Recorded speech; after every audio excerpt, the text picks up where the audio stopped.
Over at Konami's offices, the original Team Silent has disbanded, and Konami is rushing to get their next project off the ground. Origins was a mess, but Konami can't be left behind.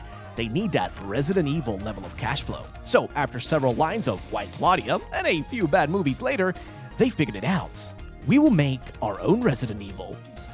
But we'll just make it less fun with horrible combat and throw in Pyramid Head for good measure. And boom, you've got yourself Silent Hill Homecoming. Now, this game is honestly an enigma. It's so weird, and it released in 2008. As the 6th installment in the Silent Hill franchise, it followed closely to the heels of Silent Hill Origins, which I covered in a previous video. Now, Origins was rushed and released in 2007, so the fact that Homecoming was developed in 11 months is honestly astonishing. I don't know what they fed these poor devs. Double Helix and the developers had to push really hard to meet Konami's demands, as they wanted their own Resident Evil for these 7th generation consoles. And the results, well, I didn't know you were home. Brother, we'll be witnessing those today. So strap in while we try to uncover the secrets, details, and also kind of the interesting plot that exists within this game, as well as all the problems. So if you're ready, let's get started.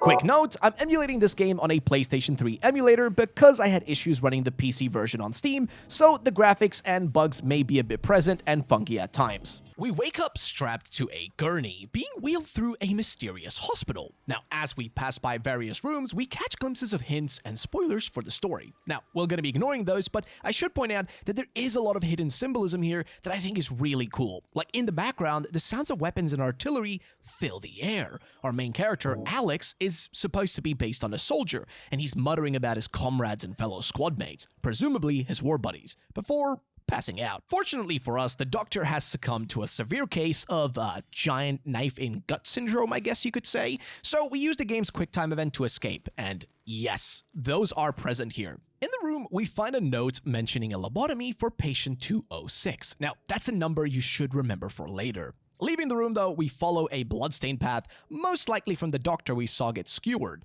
leading to a gate where we spot a child on the other side. Josh, is that you?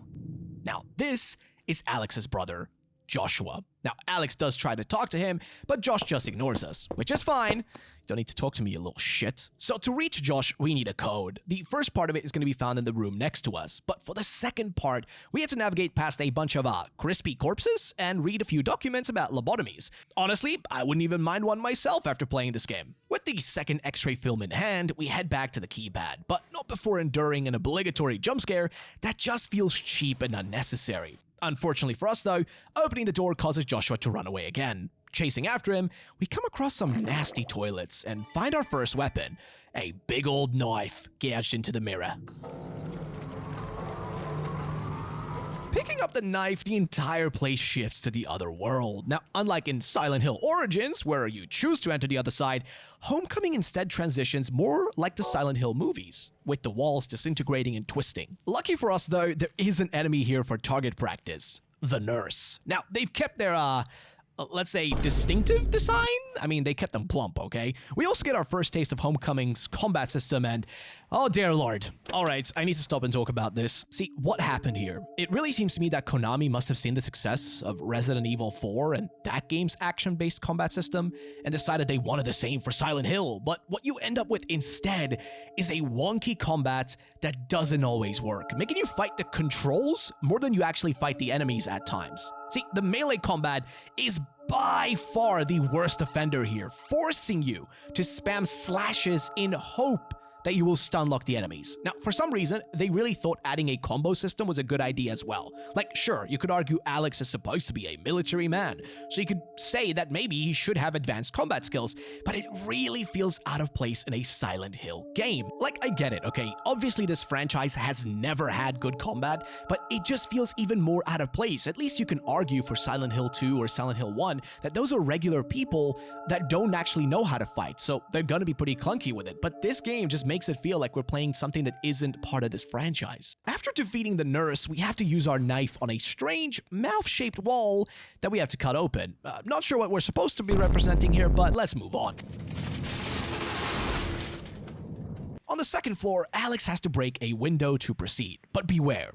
two nurse enemies are on the other side. Now, we could either sneak by them by turning off our light, just like in previous games, or we can fight them. Now, it's funny because if you leave your light off, the nurse will just sit and watch the TV, which makes me wonder, what is she watching? LeBron James. Scream if you love. Silent Hill. Moving past the nurses, we encounter arguably the most useless enemy type in the entire game. The Swarm. Now, these giant beetle-like bugs will attach to you, acting more like a nuisance that slows you down and wastes your time than a real threat. They are, without a doubt, the most pointless addition to Homecoming. Dropping down into the operating room, we're immediately surrounded by three nurses. Now, we can choose to fight them or turn off our light to sneak past them. Now, on the table, we will also find the remains of the doctor who was impaled like a shish kebab earlier. If we head upstairs, we will also discover the other half of his body alongside a key. At this point, the game presents us with our first dialogue choice. Now, you might think that these choices will actually significantly alter the story or game events, and you are partially correct. See, this particular choice doesn't actually matter. Like, this one will have no impact. However, there are about 3 to 4 key moments in the game that will affect the game's ending. Is there anything I can do? Find Robbie. I want my toy.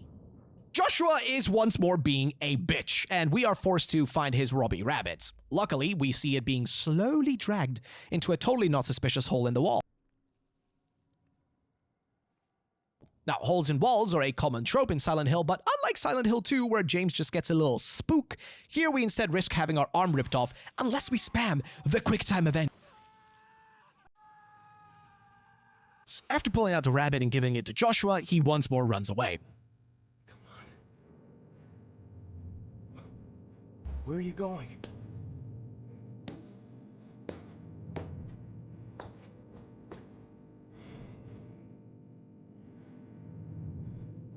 Fuck it, at this point, I'd consider abandoning this little shit no matter who he is. Continuing down the hallway, we find a children's drawing. Now, there are several of these scattered around, so it's worth picking them up for later. On the elevator, there's no music, which is honestly disappointing. However, we do get a giant blade to the gut.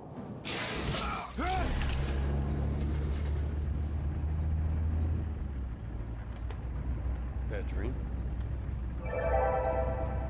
Awakening from what was just a nightmare, we find ourselves right next to Travis Grady. Yes, the main character from Silent Hill Origins, and yes, sir, he has returned. However, you will also discover we're about to enter Shepherd's Glen?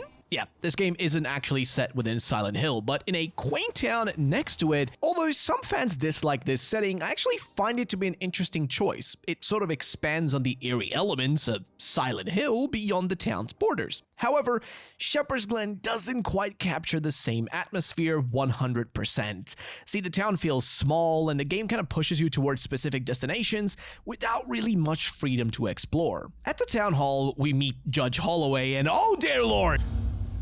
Judge Holloway. Hey. I didn't know you were home. Does your mother know? Yep, you're not alone in that feeling. Her facial animations are unsettling, almost reminiscent of that melting face scene from Indiana Jones. The animation is sometimes honestly more terrifying than the actual monsters in the game. Inside of the town hall, we find paintings and a photo of Judge Holloway with Alex's mother, hinting at a deeper connection between the two. We also learn about Elle, Holloway's daughter, who seems to have a past with Alex. Now, instead of wasting time, we head to the shepherd's house, which looks abandoned with a hint of eeriness to it. Inside, we can notice that all the pictures littering the walls only show Joshua and Alex's parents, but not Alex himself. He simply dismisses this by saying that he took the photos, but something seems a bit off. In the kitchen, we find an old cassette, and upstairs, memories of Josh and Alex play out. We get to see what they were up to when they were kids. Look, take it. Get scared again, just turn it on, okay? There's even a secret stash where Alex likely kept some good kush, if you know what I mean. Downstairs, we encounter Alex's mother, who honestly just seems catatonic when we try to talk to her. For a bit, but I'm all right now. You've been gone too long. And repeated attempts to try to get anything out of her simply annoys her. But she also has a gun on her lap, which seems a little eerie and weird, so we make sure to pick it up, and now we need to figure out what to do with it. Your dress is... What was that? So, just like any horror movie ever, we actually go and follow the noises down into the basement. And down here, well, everything is flooded, but Alex doesn't mind taking a little dip in some nasty-ass water, so that's what we do.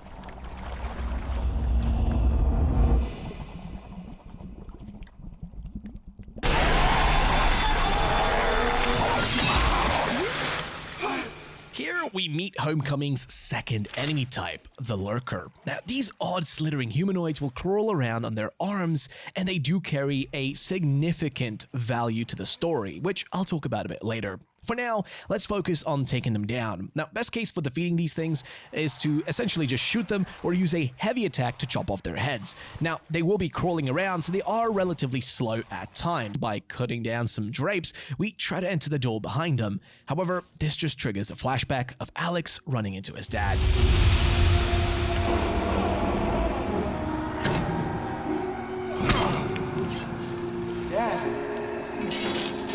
What the hell are you doing?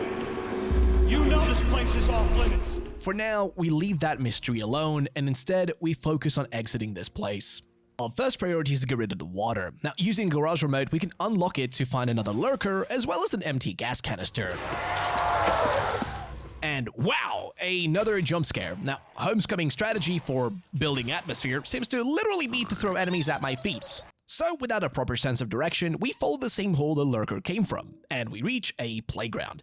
Finding an abandoned truck, we siphon some of the gas and head back to the house. With the water now drained from the basement, we can access a door to the backyard. Out here, we find Alex's dog, Shuki, is missing, just like everyone else in Shepherd's Glen. But we also hear some ominous barking and growling behind the backyard gate. Let's hope that won't come back and bite us. Now, before heading back, we actually go inside and listen to the cassette that we found earlier. Josh!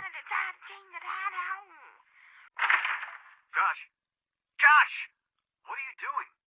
Relax, Dad.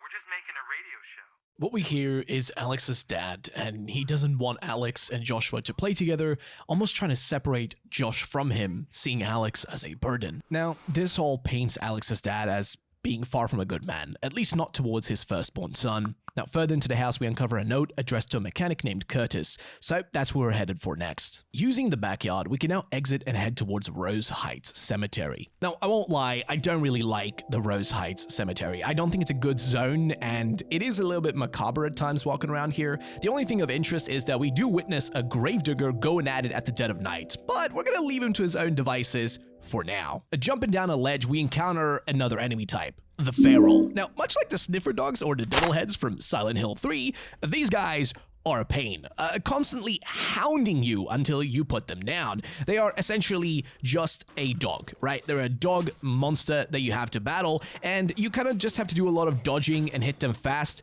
and they are slower than the lurkers, so they're not that difficult to kill. Interestingly, however, the Ferals could represent Alex's missing dog Shuki, symbolizing either his fear of losing his dog or the fear towards it. Here we pick up an odd stone plate cut in half, meaning we probably need a second one to unlock something nearby, and lucky for us, we do find that second piece that leads us towards the parking lot. Here we can head down Main Street and come across a good old American flag, yeehaw! Here, we also find a police station alongside a dead feral, seemingly hit by a dog. We learned that Alex's father was one of the officers at the local police station. Around the corner, we run into Elle, who is equally worried about the missing people. She also lost track of her sister, so we offer to help her figure out what's going on in Shepherd's Glen.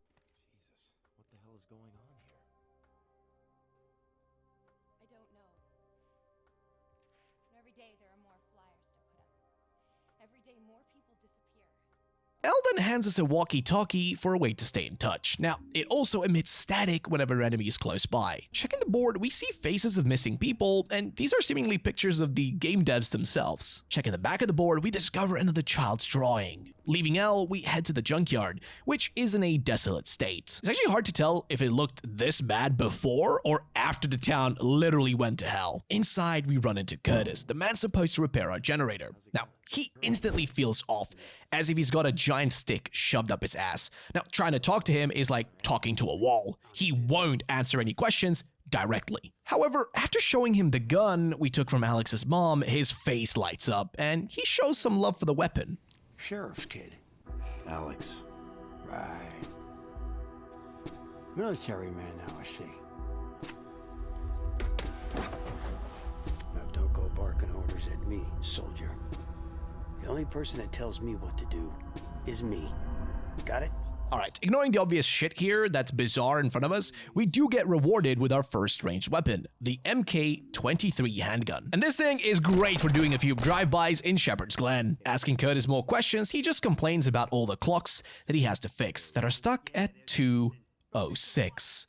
The same number on the patient file we saw in the nightmare. We also now know who the gravedigger was in the cemetery, the Mayor Bartlett. Now, we don't know yet what he was doing there, but something tells me he's up to no good. Making our way out of the junkyard, we get bum-rushed by a bunch of ferals. It's best to ignore them if possible, but sometimes the game forces you to stab the living shit out of them, so you know what to do.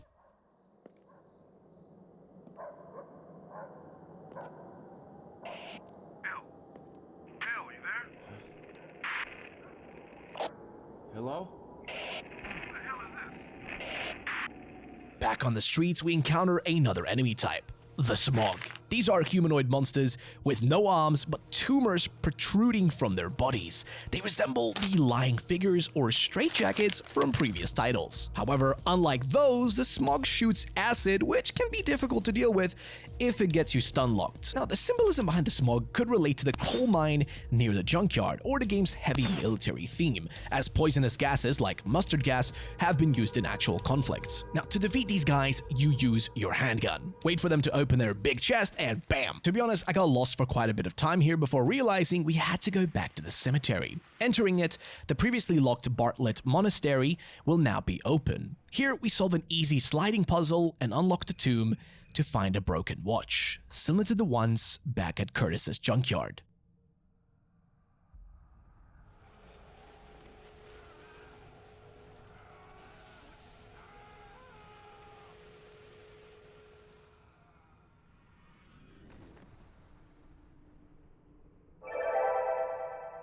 After being knocked out again, Alex awakens in Silent Hill. And yes, you might have thought this game would only take place in Shepherd's Glen, but no! We actually get to spend some time in the titular town. Here we run into Joshua, and as always, the annoying little shit is going to be running away from us. He sneaks inside of a hotel, which we can't enter yet, and honestly, there's not really much to do in this place. It's mostly empty, which makes the Silent Hill part of the game feel sort of pointless. We do find a new weapon though, the fire axe, which allows us to enter the previously inaccessible locations. Chopping down the hotel entrance barricade, we enter inside. Here we discover a letter about Mayor Bartlett. Unfortunately, Joshua still fears the mighty Alex and makes a run for it, leaving us to hop over some elevator shafts before we find a maintenance key. Back in the main hall again, we face another Smog, wasting more bullets on it. Outside the hotel, we can now use the key in the alley where we need to find a note that says XXI on it. Now, if we use this and then match the wires in the wall, we can solve a puzzle to activate the hotel's generator, which means we can now use the elevator inside, but only the 5th floor works, and in Silent Hill, when things get a bit too easy, you know something's about to happen.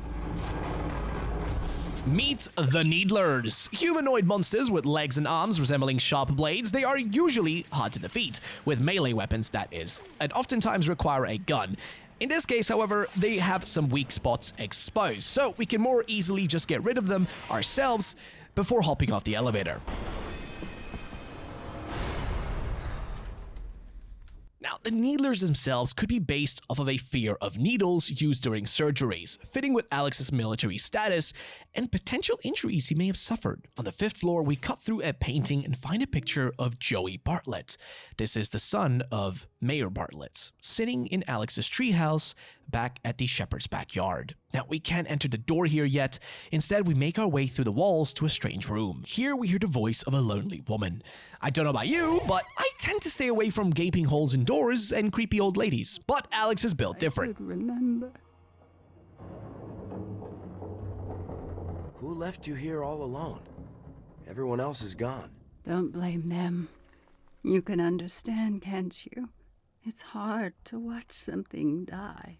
Now, we learn from the woman that she's been stuck inside for a long time, and to help her out, she'll reward us, but she wants to hear the sound of wind and sunlight, so we offer to help her. Entering one of the adjacent rooms, we find writing in red that says, I can't see my face. Maybe you will in 404. Creepy but helpful. We also find a letter addressed to Sam Bartlett, the mayor of Shepherd's Glen, of course, written by a man named Clayton, who thanks him for restoring the atrium and mentions that it will make his wife Carol very happy. Over in room 304, we find more scribbled text on the wall. Room 405 scares me. Left my ducky there. Not exactly sure what that meant, but it's something. Instead, we uncover another letter to Sam. This one is from Carol, revealing she's having an affair with the mayor while her husband is still alive with a deadly disease. Seems the mayor has some incredible riz to manage a side piece while also grave robbing simultaneously. On the next floor, we discover Clayton's final letter. The poor guy is heartbroken over Carol's betrayal and hints that he knows some dark secret about the mayor. Ooh, spicy. But before we can return to the creepy lady in the door, we need to find all her memories in the form of drawings and postcards. Of course, this isn't a walk in the park, and we encounter enemies and someone rather infamous.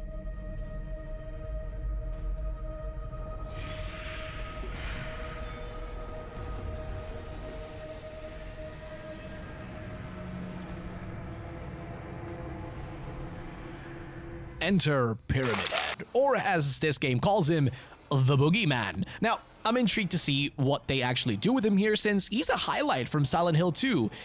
But wait a minute, isn't Pyramid Head supposed to be a manifestation of James Sunderland's guilt and punishment? Why is he in Homecoming? Did he take a wrong turn in Silent Hill? Anyways, moving on, we return and find a serum.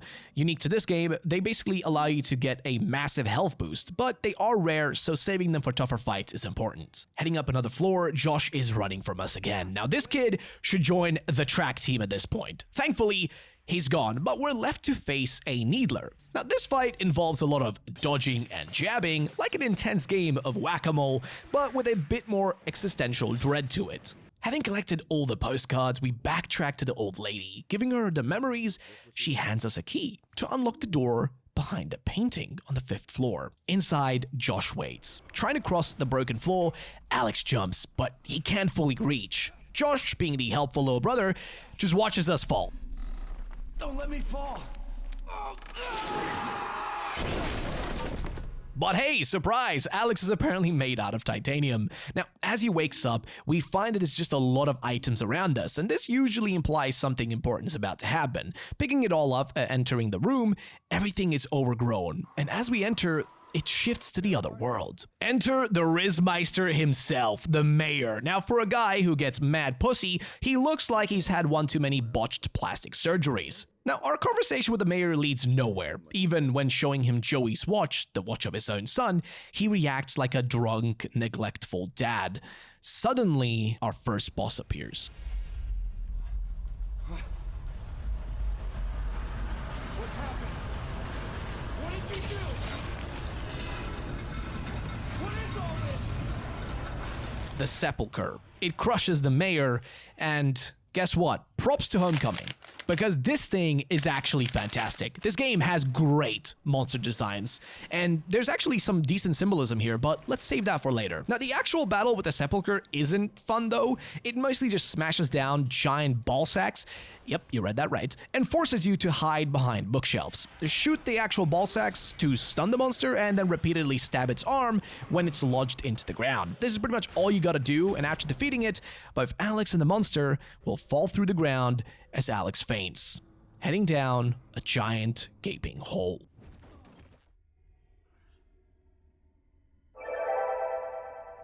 Waking up, Alex finds himself in the police station. An officer named Wheeler shows up, and if we tell him the truth about the mayor, he lets us out. Now, I don't know why, but whatever. Lucky us, we now have a partner to help us escape this nightmare. Together, we run through the station, where we encounter the Schism.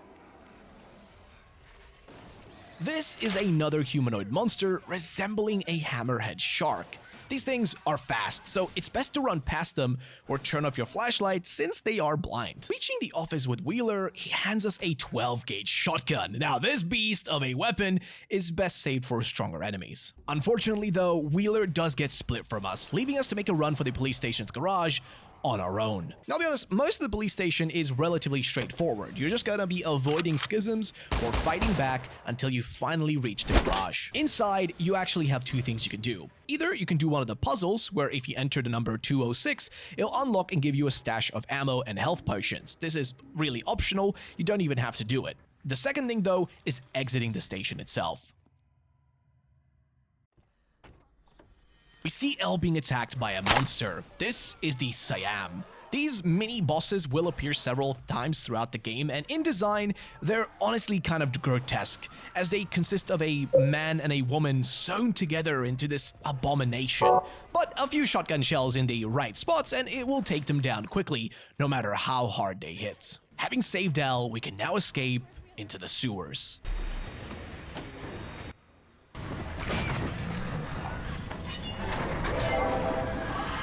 Now we learn it's not just Josh who's missing. Joey, the mayor's son, as well as Nora, Elle's sister, have also been gone this whole time. This makes it seem like there's a deeper connection between the monsters appearing in the town, as well as the children's disappearances. Now we found ourselves in the sewers, arguably the most useless location in the entire game. Seriously, ask anyone who's played it and they'll give you the same answer. Now, most Silent Hill locations are filled with unique and interesting stories and kind of great world building. However, here, that does not exist. We even have better locations in this game, like the actual hotel, where you had the mayor and Clayton's little drama.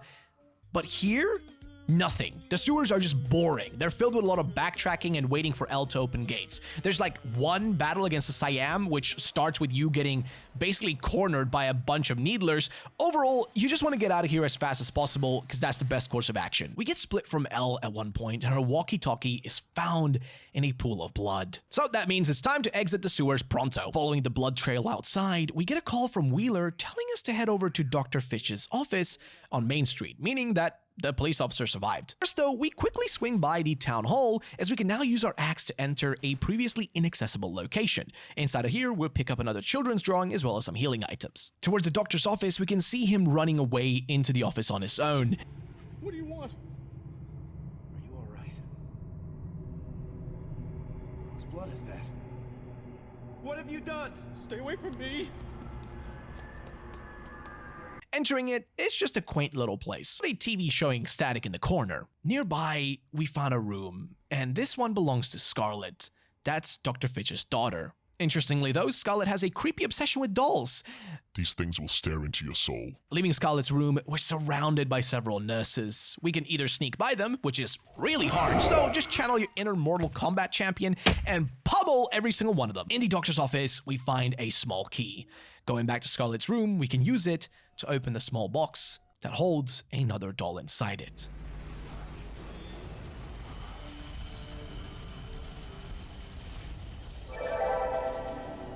Once more, our buddy Alex finds himself in the other world. This part of the game doesn't actually come with a map, so fair warning, it's gonna take a lot of navigating and backtracking to find where you need to go. For some reason, Josh keeps appearing as we try to chase after him bit by bit.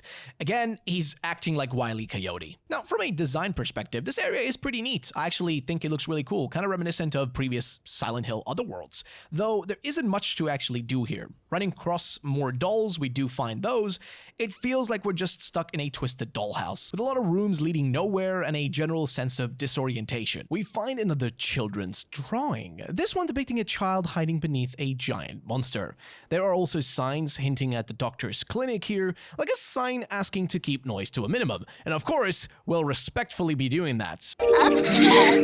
As we go deeper, we see biohazard signs as well, perhaps representing the increasing danger that's lurking around the corners. There's even a tiny section where if we check a creepy doll in the end of this hallway, it will say, "Behind you."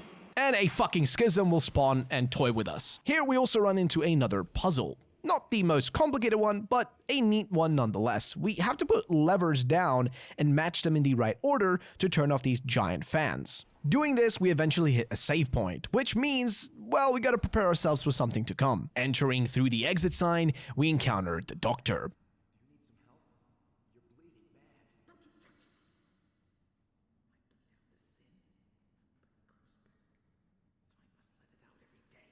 who seems to have seen better days. The poor guy has gone nuts, cutting his own skin to bleed out the sin. Now, things start to click a little bit more here, and it seems the parents in the town have seemingly lost it, just like the mayor did. Handing the doctor the doll causes a giant pool of blood to surround him, and before you know it, the doc is ripped to shreds. His blood even becomes the gateway for the second boss battle, Scarlet.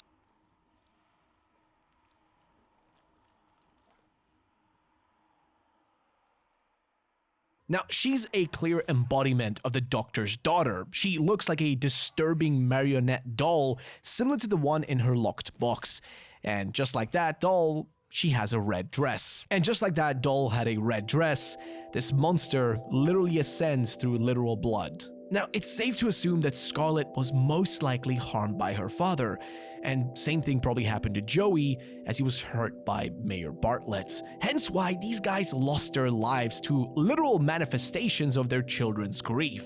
A random, fun detail is that Alessa Gillespie, the sort of main character, one of the people you meet in Silent Hill 1, the thing about her is that she actually had a doll named Scarlet. Are they related? Who knows? Could just be a fun callback. I will say again though, the actual design of Scarlet's monster is genuinely sick. It looks cool, the bleeding makes sense as well, and it will make even more sense at the end of the game, but overall, it looks awesome. Now, as for the battle itself, we mostly just avoid Scarlet's swiping attacks and chop away at her porcelain body with our steel pipe or the crowbar. If we manage to hit her enough times, she will fall, but don't celebrate yet, she gets back up, moving even faster, and even now hiding in the shadow and the darkness above you. Here, you need to listen to her sound cues and avoid her rapid attacks until she's stunned, allowing us to attack her normally again, and then this battle does end up still taking a while, but eventually, she dies, and the pool of blood drags Alex in as well.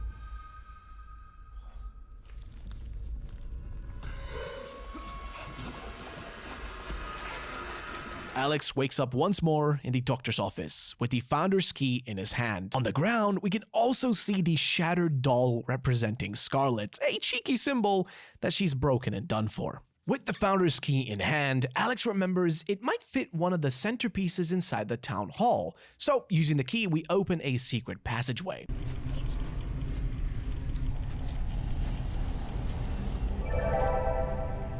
This place looks ancient, and it's odd that inside the town hall we'd even find this thing. In the center room, we fight off a few nurses and then read some books around this temple. We learn that the Shepherd's Glen families might have a connection to the Order. Now, this is a cult that's synonymous with Silent Hill and known for a plethora of bad deeds, to say the least. It seems they've had their fingers in Shepherd's Glen's honeypot as well. Now, the biggest revelation is a dagger that Alex recalls as the same shape as the door handle to his father's secret room in the garage. Once more implying that his family might be connected to the Order as well. Using the dagger, we can exit through a series of tunnels that eventually lead us back to the cemetery, where we can quickly make our way through. Not gonna lie though, this part kind of sucks. We're forced to backtrack through waves of smogs and ferals that hinder our progress. The only highlight is that we can actually cut down a path using our fire axe to now access a new weapon. That is the Chrome Hammer Pistol, which does more damage than our last one. Back in our dad's garage, we slot that chunky old knife into the door and access the room inside. However, nothing special happens here. No cheap jump scares and not really any dumb jokes. We instead just find the attic key and another weapon upgrade, the blue steel shotgun. Now, I do love me some American weaponry.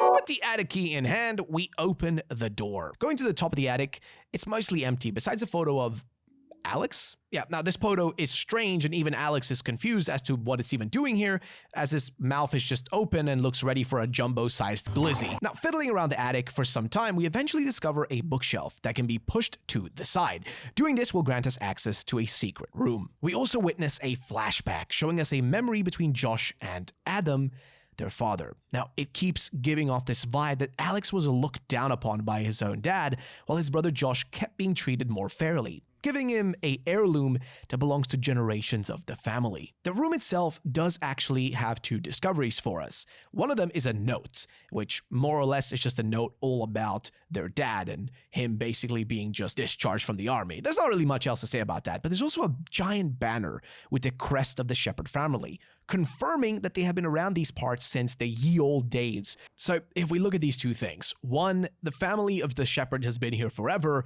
and two, Alex's dad was a military man of sorts, so it makes sense why, well, Alex wants to be in the military too, and also makes sense how the family's connected to all the weird events. Now, the last thing we find here is the most frustrating puzzle in the entire game. Okay, so I'm gonna be real with you. Most of the puzzles in this game, pretty straightforward. Not really that big of a deal. But dear fucking Lord, this thing is awful. And it has to do with the fact that if you screw up even a tiny bit, it's almost impossible to restart. And the only way to actually restart this puzzle, if you do go the wrong way, is by running all the way out of the attic, out of the house, out of the backyard, and into the alleyway behind the house. That's the only way for you to actually be able to reset this puzzle. And when you finally solve it, all we find inside is a letter from Alex's dad. Reading it, we can learn that the families of Shepherd's Glen are part of some kind of cult that split away from the Order in Silent Hill due to prosecution. Now, Adam even mentions in the letter that it was his duty to protect the town and that he now knows the true evils of Silent Hill. Slowly, pieces of the story are starting to click together and make more sense. Running downstairs, however, we find Alex's mom once more. She's still in a sorry state, and when Alex confronts her about the letter, she acts like she has no idea what we're talking about. Silent Hill. You don't know anything about Silent Hill. No joke, I actually found this really funny as it makes it sound as if the developers are trying to tell the players that they themselves don't know anything about Silent Hill, or perhaps it's vice versa. Either way, before you know it, we spot a sketchy character approaching from behind. I kind of like this scene as your conversation just keeps going, but there isn't anything you can do about the obvious danger lurking in the background. With Alex's mom being taken away, we have some icing on the cake, which is that we are stuck inside of the other world in our own home. Now, trying to exit the front door, it's locked using a disturbing sequence which consists of skin flaps. Very yummy. Inside the house, we need to solve 4 more puzzles, which compared to the attic one are far less egregious. On the wall, some text mentions, "To escape to the future, you must know the past. We are bound to our pain. Remember and set us free." So perhaps to solve the puzzles, we need to learn about the Shepherd family past. First, we collect a series of items, 2 creepy old masks, as well as a bloody Robbie rabbit in a bathtub oozing with guga. We even find a giant meat cleaver. Eventually, we find also a 3rd mask inside of the kitchen, where there is a giant glory hole that unfortunately only spits out swarms of bugs. With all the masks in hand, we go to one of the side rooms. Here we find 2 poor fellas that have had their skin peeled, which is really painful, and the one in the front has the text written, "To hide her pain, this face she did wear." And the body in the back has, "Behind this mask, her heart was laid bare." Now, reading these texts, we can figure out that they were about Alex's mother, and perhaps about the behavior that she displayed towards him compared to what she really felt inside. The mask in the back requires the frowning, sad mask. That is what Alex's mom actually felt while treating him poorly. She actually felt bad, whereas the mask in the front requires the indifferent mask, and that would make sense as she was indifferent and pretty much neglectful towards him. With this done, we've completed one of our 4 tasks. In the hallway, a schism will now actually spawn and attack us. Heading upstairs towards the attic, we find another thing, the Heart of Darkness, which is a medal with the inscription and text saying, "For permitting others to suffer," which is kind of a morbid way as it's implying the medal was given for something less than savory. A bit further up, we also find the Vile Acts medal, also inscribed with the text, "For atrocities committed." Again, taking the medals that are usually given to soldiers for heroic deeds and exemplary behavior, and instead giving them a more realistic and disturbing undertone. The final medal is found at the tail end of the attic inside of a metal box. Here we find the Fallen Star medal with a death skull on it and the inscription reading, "For dereliction of duty," with dereliction specifically referring to someone that has failed in their duty. Perhaps how Adam failed his own son Alex. Now, looking inside of the metal box, we can actually see the order in which the medals are oriented, and if we know this, then we can attach the medal in the same order to the army jacket right next to us. Doing this completes the 2nd puzzle. And now heading downstairs, we found a note on the wall addressing a patient in room 206. That number keeps persisting throughout our journey. does it relate to Alex himself or perhaps his family? Inside of Alex and Joshua's room, we have to complete the next puzzle. Now, by reading the wall text here and then moving on to one of the clocks to the time 2:06, we're able to open the window shutters where we can now attach Joshua's favorite toy, Robbie Rabbits. We can then cut through some nice fleshy wall and find a butcher's knife stabbing a child's drawing of a big dark monster. Doing all this will solve the third puzzle, and the only location left to explore is the basement. Down here, we once more run into a lurker before reaching the butchering room. Now, this time it's not empty anymore. Instead, we find a schism that's been butchered and its head removed. Checking the body, it will have a giant blade stabbed into it, similar to the blade of the boogeyman. Now, taking it, we can now adjust and organize each blade onto the shelf, which will solve the last and final puzzle. Rushing to the exit, the fleshy hinges will loosen and allow us to escape.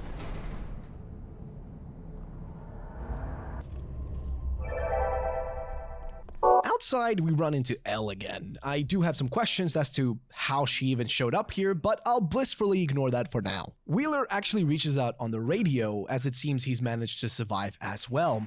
With this knowledge, we make the decision to head towards Silent Hill together, as that's where all this evil is stemming from. Taking a boat there, we're cruising across Toluca Lake. Alex really should try to get a shot in with Elle before we inevitably get split apart. We also learn from Wheeler that mostly everyone from Shepherd's Glen tries to stay away from Silent Hill, and he even mentions a officer, a woman that had gone missing when she went to Silent Hill because she never returned. This is actually a callback to Sybil Bennett from Silent Hill 1. She's a character that's highly important to that game and someone most of you might know.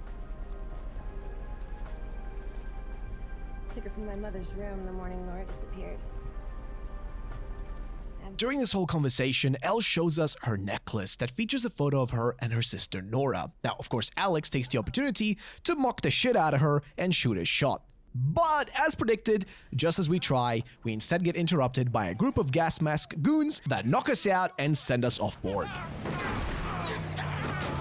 We find ourselves stranded on the beach with Nora's necklace still in Alex's hands. The beach is mostly empty, so we instead climb all the way to the streets of Silent Hill. In front of us is the D'Argento Cemetery. Now, this part of the game is arguably to me one of the better ones. See, the cemetery is a place we don't even need to enter at any point. We can totally skip it over. However, if we do take the time to explore it later, we will be rewarded for it. Instead, for now, we get a call from Wheeler telling us that he is stuck in the Overlook Penitentiary. First, we head to the bait shop, which has a save point and some extra ammo. Reaching the front gate of the penitentiary, we can't actually enter, so we're told to instead explore the back entrance. But unfortunately, this place is also electrified, so you already know we're gonna have to find the generator to turn this bitch off. We need to reach Toluca Lake Water and Power Company to turn off the power. Along the way here, we fight hordes of monsters, and we also find something interesting. Rifle ammo, meaning that a new weapon should be coming up soon. We also find a bloodstone, so it's best to keep this item with us. Trying to enter the church nearby, we aren't able to. So much for a holy place of worship in this nasty town. Eventually, we enter the Toluca Lake Water and Power offices. On the table here, we find an old newspaper that mentions a man named Paul Russell Douglas that apparently received the death penalty for the murder of 8 children in and around Silent Hill and Shepherd's Glen. This is a possible reference to the actions of a man named Walter Sullivan, a serial killer from Silent Hill 4. The rest of the office is mostly empty, besides a key to open the back door leading to the engine room. Here we have to fight off 2 cultists, 2 people from the Order, which is not that difficult, and once we've done that, we turn off the pumps correctly. However, after doing the correct sequence here, we then get attacked by a group of annoying cultists, but this time, one of them will be using a rifle. Unfortunately, even after killing him, we can't take his gun. I mean, come on, it's right freaking there, dude, and you don't allow me to get it. Heading back to the police station now, we run into a giant freaking Siam that breaks through the large gate that's no longer electrified. Now, this thing needs to be put down before we can do anything else. And at this point, we have 2 options. We can either enter the police station, or we can do the side quest at the D'Argento Cemetery. Now, I told you earlier that the D'Argento Cemetery doesn't actually need to be explored. It's literally a side quest, but if we do it, we'll get rewarded. Back at the actual office of Toluca Lake Power and Water, we actually found a turquoise gem, and inside of the cemetery, there's another gem called a sapphire, as well as one that's hidden, known as the garnets. Now, if we pick these up and we go to this one statue of Janus, a Roman god of doors and gates that represents the middle ground between life, death, and basically the duality of man. Here, we can put in the two gems, the garnet and the other one, and doing so, it will unlock and the puzzle will give us the moon key. Now, backtracking to the other side of the cemetery, we can break down one of the walls and use the key. Doing this, we enter the secret moon garden, which in it holds a enemy Smog for us to defeat, but also on the ground we will find an M14 assault rifle, which is similar to the famous M1 Garand, a rifle often used during World War II, kind of fitting well with the whole military theme in the game. With our rifle in hand, we head back to the police station. Outside, we can actually rummage through one of the pickup trucks and find a Pulaski axe that is stronger and will replace our fire axe.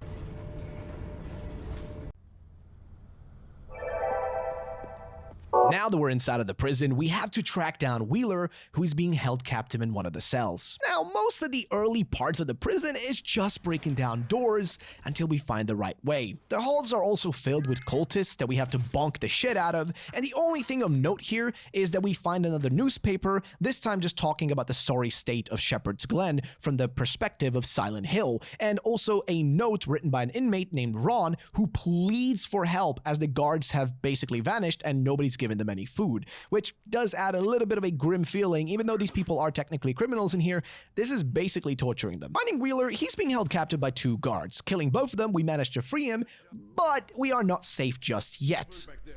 When this is over, I'm by the first round and then the second. Got it. Come on.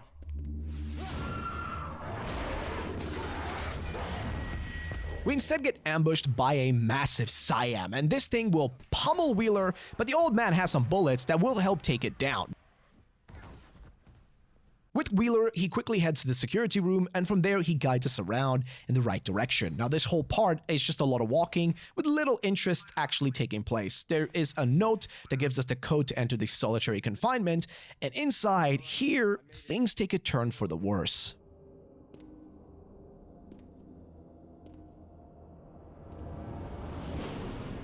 Jesus, what did they do?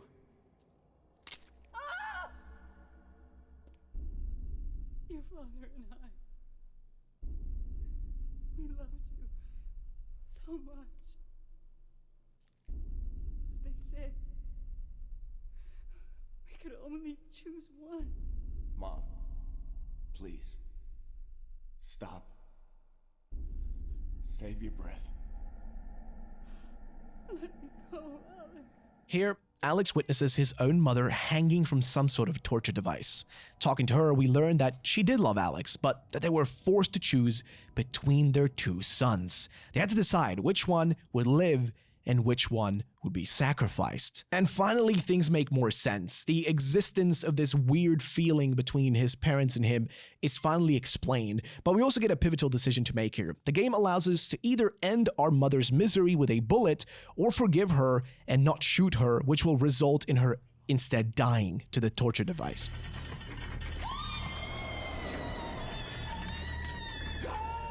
Now, this is an important decision, as what you choose here will actually determine what ending you get. So, showing compassion or mercy will both end in her death, but will change your outcome in the end.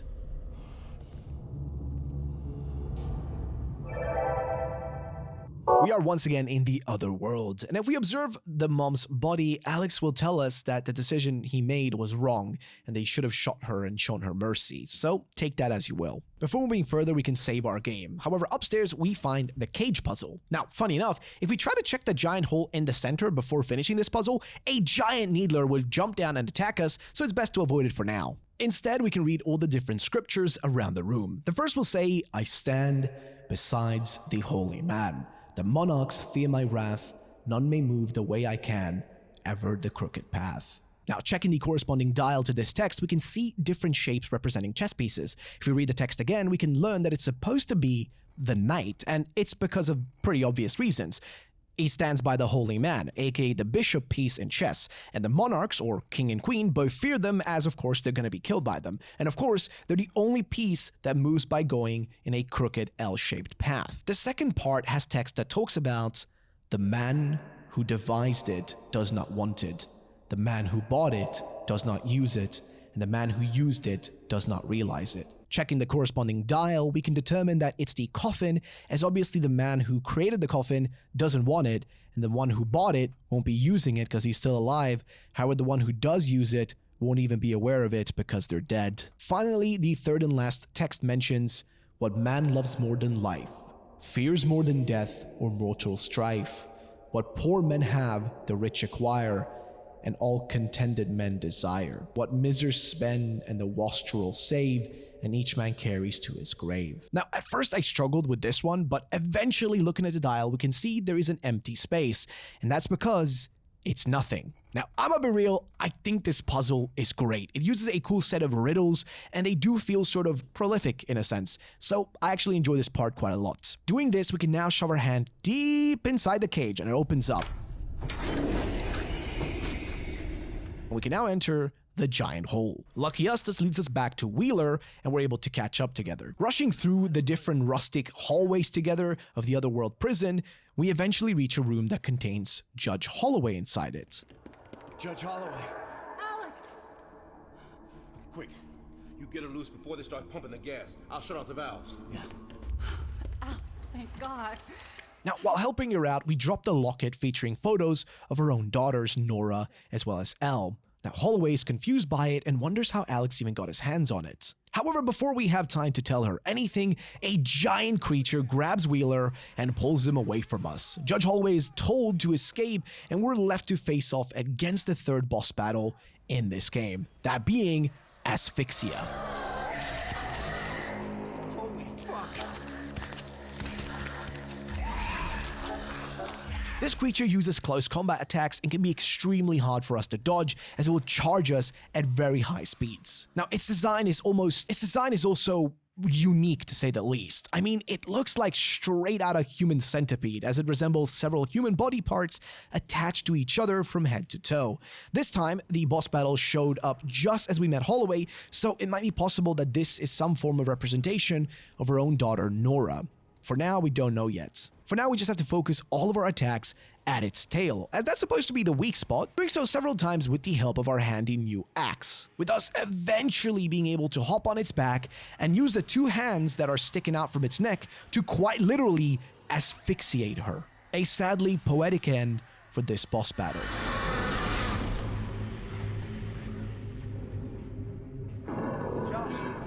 In this exact same moment, we also witnessed Joshua running away one more time. So we're back on the hunt.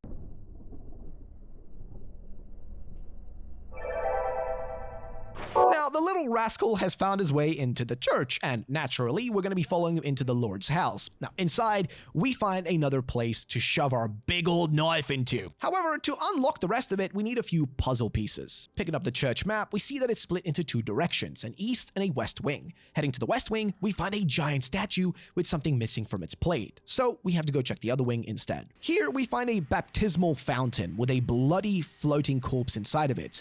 Using a lever, we open it and pick up the chalice plate. Checking the mirror here, we see a blurry version of Alex holding a picture of Joshua where he was photographing himself in the bathroom. Upstairs, we find a confessional booth, and inside, we hear a man speaking to us. Forgive me, Father, for I have sinned. It has been 4 years since my last confession. I blame you for ignoring me, Father. I'm not even sure you can help me. I'm lost. I'm so deep beyond the reach of my faith, and I'm sinking further away. Confessing that he's been treating his son worse than his dog. Now, this seems to be the words of Adam, Alex's father. It seems that, based on what he's telling us, he regrets his actions, hinting that he was forced into a tough decision due to the family's circumstances. We also face an important choice here. Either we can forgive or punish him.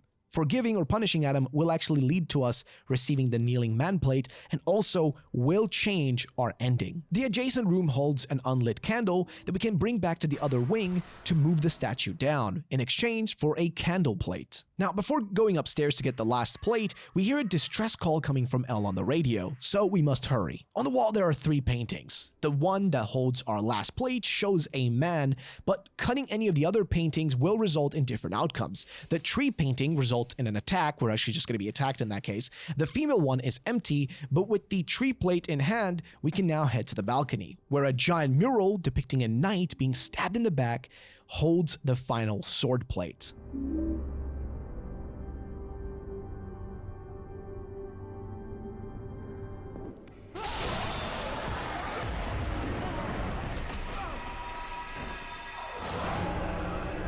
But just when we thought the game had stopped messing with us, we get bum-rushed by a giant Siam. Lucky us though, there are 2 of them, yay! After defeating them though, we can solve the puzzle by matching the plates to the different sins found on the dial. Penitence, the kneeling man in this case, somebody just forgiving themselves. Vengeance, the sword plate, in this case somebody stabbing somebody else in the back in some way or shape.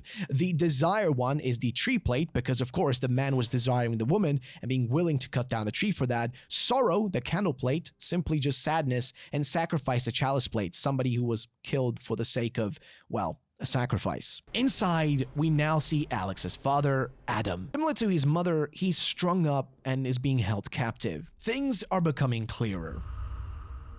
Alex? What are you doing here? You hate me.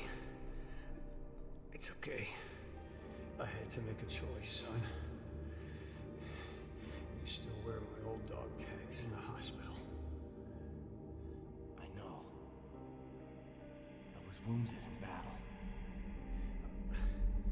No. A mental hospital.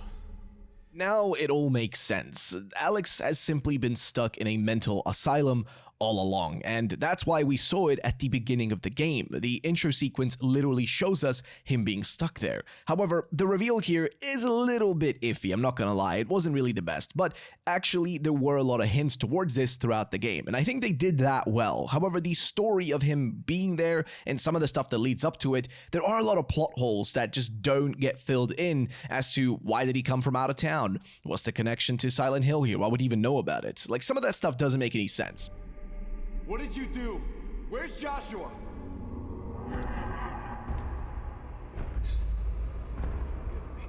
Well, hey, guess what, guys? The big boogeyman with his giant sword is here to end the shit out of this poor man. However, though, seeing Adam's body cut in 2 is kind of disgusting, but also symbolizes the man's 2 halves, one that loved his son and the other that despised him. Heading down the tunnel, we find some mining equipment, which we use as a disguise. Entering the elevator, we run into Curtis, who somehow recognizes us despite the mask. And we know this because he calls us soldier, just like he did at the junkyard.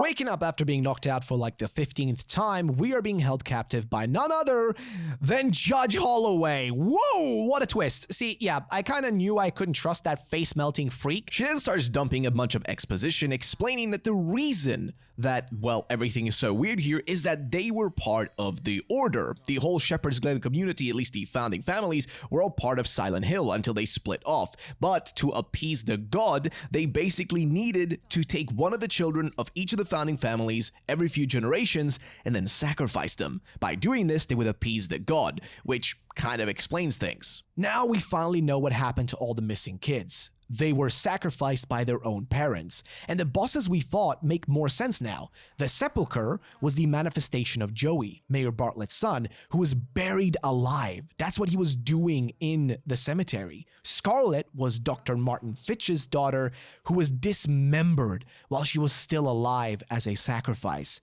Asphyxia was Margaret Holloway's daughter, Nora, who was suffocated as a sacrifice, which is why the name is asphyxia, asphyxiation. It's really grim, and the way that we killed her as well was through asphyxiation. Each boss battle is tied to the missing children and the founding families. Alex's father was supposed to sacrifice Alex, but he couldn't do it, and Curtis now enters the room and is ordered by Holloway to take out poor Elle. No, Alex.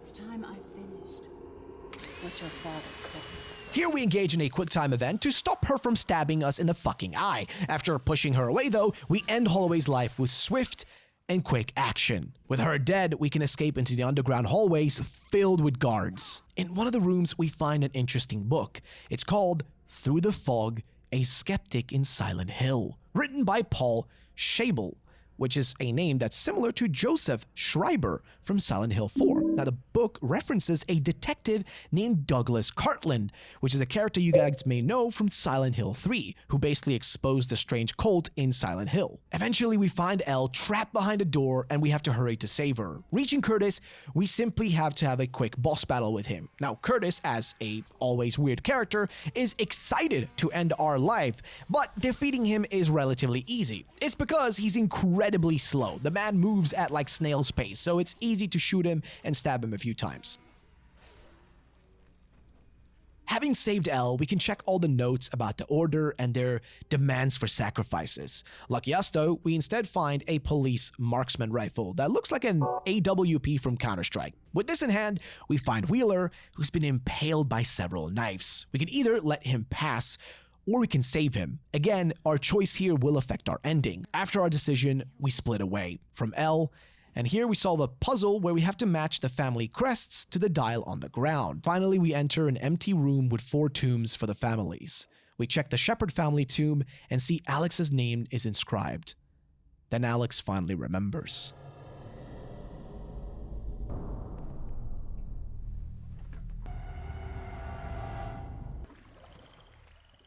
What is that? That's Dad's room. Alright, so now it's clear as to why Alex feels the way he feels. He essentially was the reason for his own brother's demise.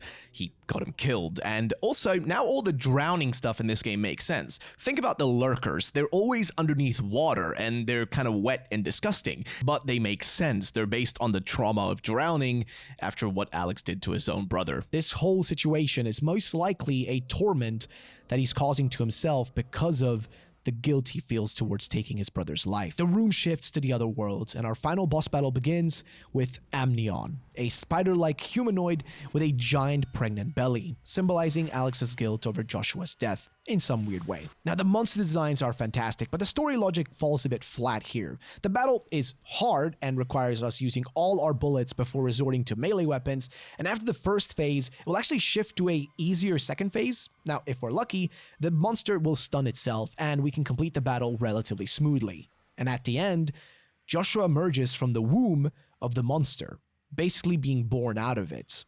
Alex then apologizes to Joshua and leaves the family heirloom on his chest before leaving the room.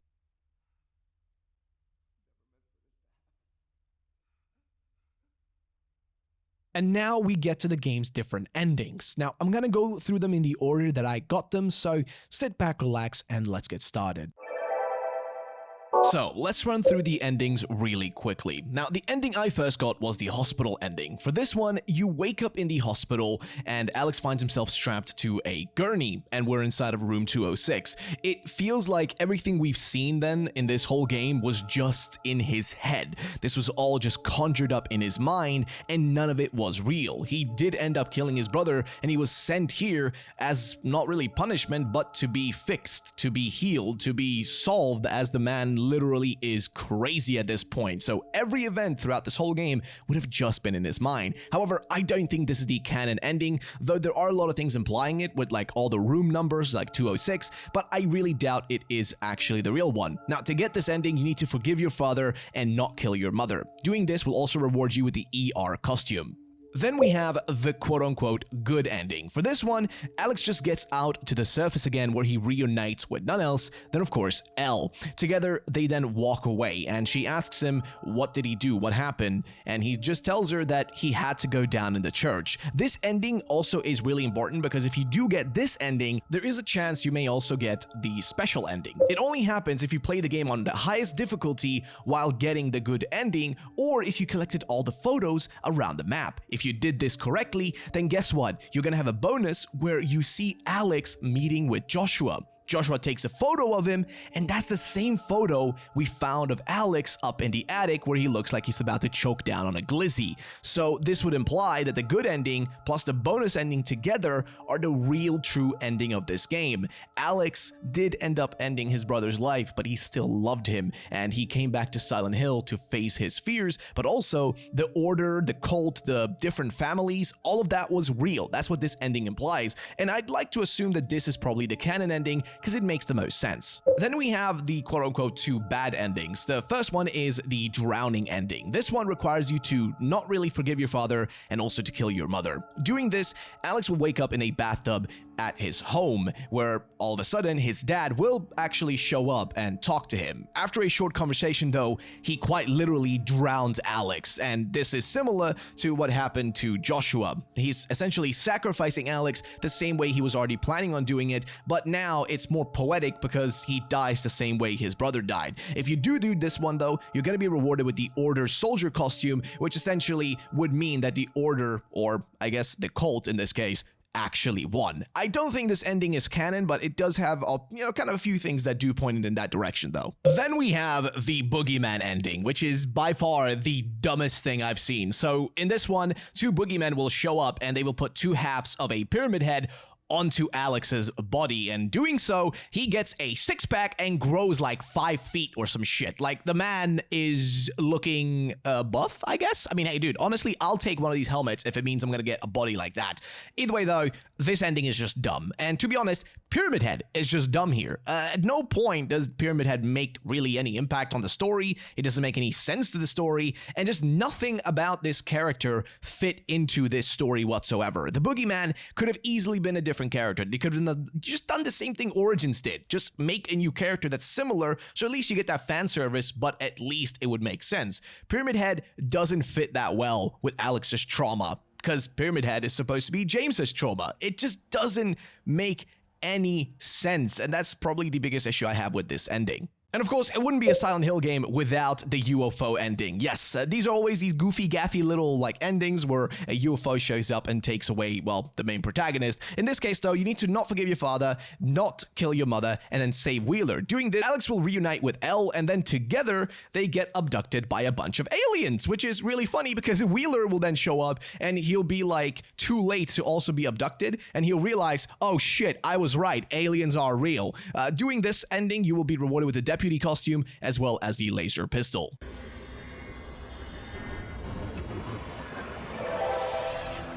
Homecoming is honestly not a terrible game, but it's also not a good game either. It lands somewhere in the middle of being just a meh and forgettable experience. There are a few things that lead me to this conclusion. One is the story. At times, things seemed way too obvious, like for example, Joshua being dead from the start. They make it too clear that's the case. Also, the cult doesn't really fit with pre-existing lore about Silent Hill. Also, the game is littered with plot holes. Like, whose nightmare is all this taking place within? Is it just Alex, which doesn't really make sense with Silent Hill? Usually, there's a bit of a mix of multiple characters, as well as if all this is a nightmare, then how the hell do characters like Travis Grady from Origins make an appearance? Sure, it's maybe just a cameo, but nonetheless. The zones and areas of Homecoming also don't do it any justice, as there are too many cool ideas that unfortunately don't get executed well at all. An example of this would be the sewers or prison, which felt very monotonous to do without anything valuable being gained from there. Another thing is the camera angle being in a third-person view. This takes away from the experience, as the single-view angles from the previous games made every step you took being filled with dread, as anything could lurk around a corner. However, combat is by far one of the worst things in this game. As previously mentioned, yes, Silent Hill isn't known for having good combat, but for whatever reason, Homecoming's combat is somehow worse than all the others. The two highlights this game does have, though, is for one, the enemy designs. Sure, not all of them are great, like the smog, which doesn't really get explained and it's kind of a half-assed attempt at making an enemy, and also the inclusion of Pyramid Head, which only really felt forced in due to the Silent Hill movie that came out around the same time, and just the popularity of, Pyramid Head. However, the boss battles were great, alongside some enemy types that actually did look pretty cool and had great symbolism that made sense and was sort of explained. The second thing has got to be the music, with Akira Yamaoka returning with another set of bangers. In the end, the way Homecoming's gameplay and story mesh together doesn't work out as intended. The story is straightforward and kind of misses the mark at what makes the original game stories so gripping. The omission of details and a more atmospheric storytelling in those games is what made them classics. Homecoming, on the other hand, doesn't manage to achieve the same level of fidelity. In the end, I sort of still enjoyed Homecoming, but now I fully understand why people don't necessarily love this one. And that's gonna be all from me. If you guys have another Silent Hill you want me to cover, let me know, and I'll see you guys the next time. Thank you for calling Konami Customer Support. How may I assist you today? Hello? Hello? Our caller ID shows that you're calling from Silent Hill. I regret to inform you that you are beyond even our help.